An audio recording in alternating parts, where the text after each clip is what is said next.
Assalamualaikum, halo guys. Kembali dengan saya di channel Muhammad Vigo. Nah, sesuai dengan apa yang saya katakan di video sebelumnya, saya akan lebih sering untuk mengupload video ke YouTube, dan yang tentunya video tersebut akan bermanfaat untuk kalian.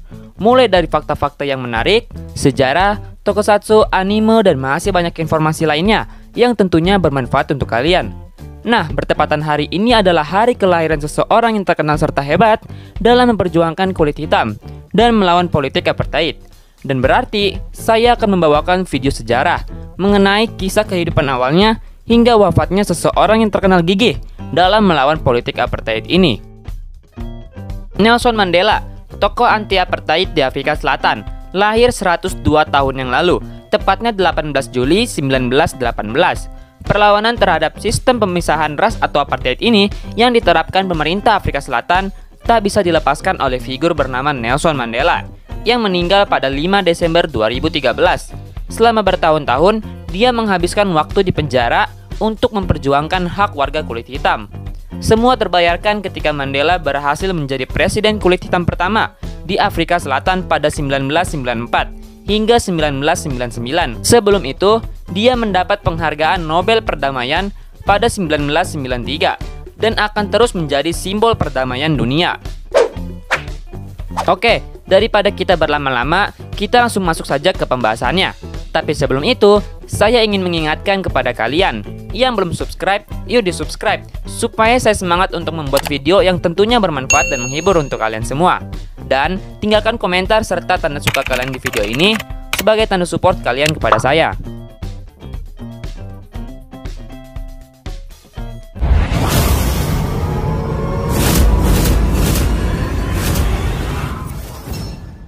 Oke, sekarang masuk ke awal kehidupannya terlebih dahulu.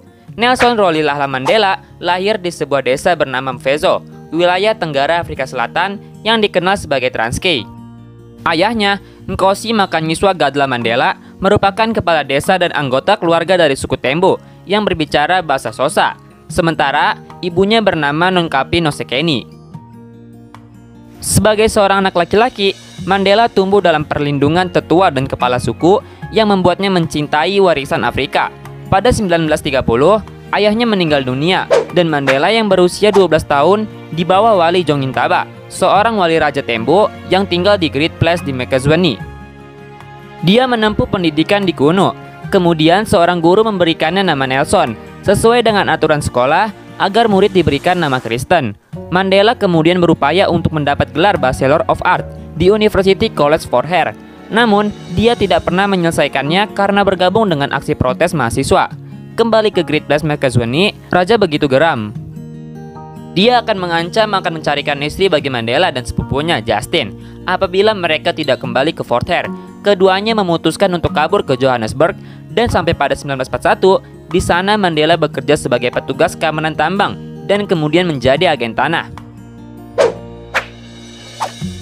Pada akhirnya, dia berhasil merampungkan studinya dengan meraih gelar Bachelor of Art melalui University of South Africa dan kembali ke Fort Hare untuk kelulusannya pada 1943. Sekarang kita bahas awal mulanya masuknya Nelson Mandela ke dalam dunia politik. Mandela bisa dibilang memiliki pribadi yang pemberontak. Dirinya merasa banyak ketidakadilan yang menerpa kaumnya. Atas dasar itulah, akhirnya ia aktif terlibat dalam gerakan anti-apartheid dan bergabung dengan Kongres Nasional Afrika atau ANC pada tahun 1942. Ini merupakan awal mula karirnya di dunia politik. Di ANC, ada sekelompok kecil pemuda Afrika yang bersatu, menyebut diri sebagai Liga Pemuda Kongres Nasional Afrika. Mandela menikah dengan Evelyn Tokomase, seorang perawat pada 1944. Keduanya dikaruniai 4 orang anak, namun keduanya bercerai pada 1958. Pada 1949, ANC resmi mengadopsi metode Liga Pemuda dalam mendorong gerakan akar rumput massal untuk menggelar boikot, pemogokan, pembangkangan, dan tidak bekerja sama. Gerakan itu bertujuan mencapai kebijakan kewarganegaraan penuh, redistribusi tanah, hak-hak serikat pekerjaan dan pendidikan gratis, serta wajib bagi semua anak. Jujur saja, Afrika kala itu berbeda dengan negara lain. Afrika bisa dibilang negara yang memiliki kesenjangan pendidikan dan ekonomi yang amat terbelakang kala itu. Selama 20 tahun, Mandela mengarahkan tindakan damai tanpa kekerasan, menentang pemerintah Afrika Selatan dan kebijakan rasialnya. Dia mendirikan firma hukum Mandela & Tambo, bermitra dengan Oliver Tambo, rekan mahasiswanya yang cemerlang di Fort Hare. Firma tersebut menyediakan layanan hukum gratis dan berbiaya rendah bagi orang kulit hitam. Pada 1956, setelah Mandela mendirikan firma hukum Mandela & Tambo dengan bermitra bersama Oliver Tambo, rekan mahasiswanya di Fort Hare. Pada 1956, Mandela dan 150 orang lainnya ditangkap atas tuduhan berkhianat.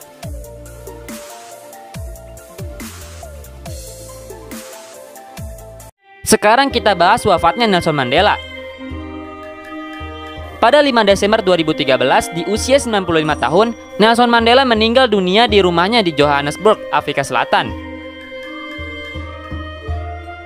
Setelah menderita infeksi paru-paru pada Januari 2011, Mandela sempat dirawat di rumah sakit di Johannesburg untuk menjalani operasi akibat penyakit perut pada awal 2012.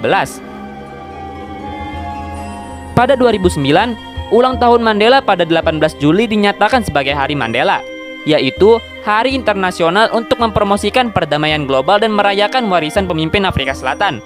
Nelson Mandela akan selalu dikenang sebagai revolusioner perdamaian bagi bangsa Afrika maupun bagi dunia. Dikutip dari sumber internasional Kompas, inilah salah satu kalimat yang diucapkan Mandela dalam pidatonya pada 20 April 1964. Saya telah berjuang melawan dominasi kaum putih, dan saya telah berjuang melawan dominasi kaum hitam. Saya mengedepankan demokrasi dan masyarakat, di mana semua orang hidup berdampingan dengan memiliki kesempatan yang setara. Itu cita-cita yang saya harap dapat terus hidup dan tercapai. Jika diperlukan, saya siap mati untuk cita-cita itu. Nah, itulah sejarah bagaimana Nelson Mandela bisa sangat dikenal dan dikenang oleh banyak orang. Nelson Mandela yang dikenal sangat kukuh terhadap perjuangan demokrasi dan kesetaraan. Dia tidak pernah membalas kejahatan rasisme dengan tindak kekerasan. Hidupnya menjadi inspirasi bagi semua orang yang mengalami penindasan. Demikian pula mereka yang teguh melawan segala bentuk penindasan. Oh iya, jangan lupa untuk di-subscribe dan tekan tombol like, serta kalau bisa share video ini agar teman-teman kamu pun juga bisa tahu bagaimana hebatnya salah satu seseorang yang memperjuangkan kesetaraan. Kalau kalian punya pendapat yang lainnya mengenai kisah Nelson Mandela, bisa kalian tambahkan di kolom komentar. Next, kalau kalian ada saran selanjutnya akan membahas apa, letakkan juga di kolom komentar. Tetap jaga kesehatan. Terima kasih dan wassalamualaikum warahmatullahi wabarakatuh.